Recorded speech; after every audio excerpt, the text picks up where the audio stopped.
ตามหรือยังครับไปอีกหน่อยไปทางรถมา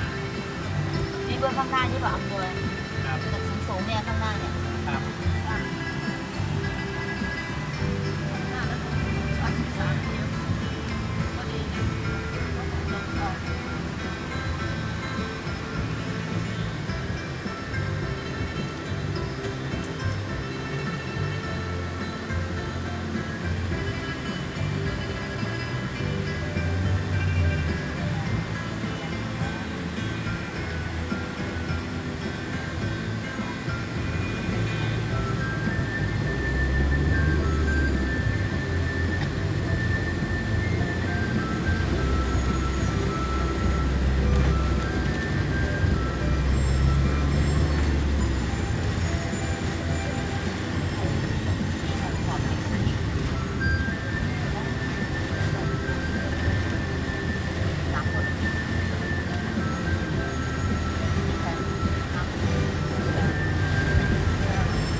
ครับฝั่ง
จอดได้ไหมให้จอดให้คุณดูผู้ใหญ่ขนาดนี้โดยที่เขาต่ำนะไปหน้า